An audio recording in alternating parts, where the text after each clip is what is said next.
Viral sosok guru di Sumbawa yang dilaporkan ke polisi dan dituntut Seorang guru dilaporkan wali murid karena hukum siswa yang tidak mau sholat. Seorang guru di Taliwang, Pak Akbar, Sumbawa Barat terancam pidana. Miris memang ketika kita sebagai orang tua begitu memanjakan anak kita. Bayangkan seorang guru yang mengajak muridnya untuk kebaikan harus berhadapan dengan hukum. Pak Akbar merasa tegurannya tidak diindahkan sehingga mengambil sebuah bambu untuk menakuti siswa tersebut. Namun karena tetap tidak dihiraukan, dipukulkanlah bambu itu mengenai tas dari siswa. Dan setelah itu Pak Akbar mencubit lengan siswa-siswa tersebut hingga akhirnya siswa tersebut pergi ke musola untuk sholat. Namun setelah sholat, Pak Akbar tidak bisa menemui siswa tersebut karena mereka sudah pulang. Dan ternyata setelah itu Pak Akbar ditelepon oleh kepala sekolah karena orang tua siswa tersebut tidak terima anaknya dicubit oleh Pak Akbar lantaran tidak mau sholat. Mediasi dilakukan hingga 3 kali dan orang tua siswa tersebut meminta 50 juta sebagai tanda damai atau selesainya masalah ini. Bayangkan, Pak Akbar yang tiap bulan gaji honorernya hanya 800.000 harus menyediakan 50 juta sebagai permintaan maaf. Pantas memang jika siswa tersebut tidak bisa menghargai gurunya karena orang tuanya pun begitu. Orang tua siswa tersebut dengan tega melaporkan ke polisi seorang guru honorer yang gaji bulanannya hanya 800.000. Apalagi yang dilakukan oleh gurunya adalah sesuatu yang lumrah dilakukan oleh kebanyakan guru karena ini tentang kebaikan, yaitu tentang sholat. Harusnya orang tua sadar bahwa ketika kita menyekolahkan anak kita, itu artinya kita juga mempasrahkan segalanya tentang anak kita kepada guru. Karena guru juga sebagai orang tua di sekolah. Tapi ini tidak berlaku bagi orang tua siswa tersebut.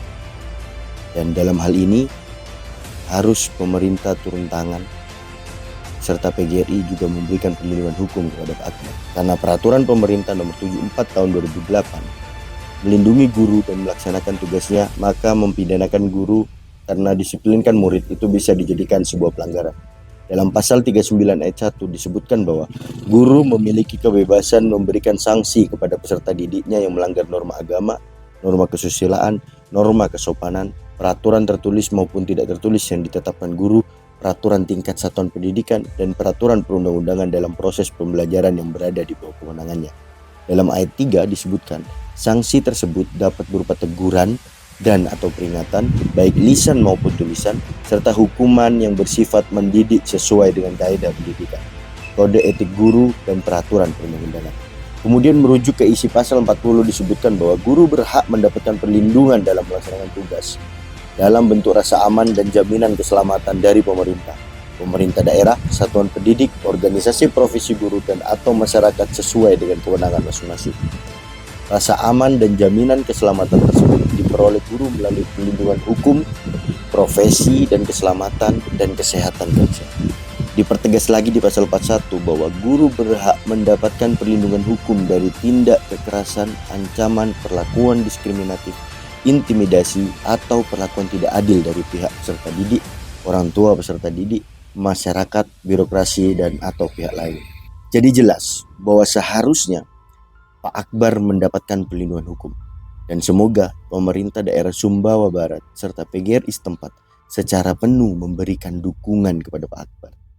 Tidak hanya dukungan moral, namun juga penyediaan pendampingan hukum hingga masalahnya selesai. Karena jika hal ini dibiarkan, tidak menutup kemungkinan akan semakin banyak pemuda-pemudi yang enggan mengabdikan dirinya menjadi guru, dan akan semakin banyak siswa dan siswi yang tidak mampu menghargai guru-gurunya. Tentu ini tugas kita sebagai orang tua, bagaimana kita juga bisa menghargai guru-guru di sekolah tanpa terlalu memanjakan anak-anak kita. Jadi menurut teman-teman, pantaskah Pak Akbar dipidana atas tindakannya tersebut? Tuliskan pendapat kalian di kolom komentar obrolan rakyat. Masa depan ada di tangan kita.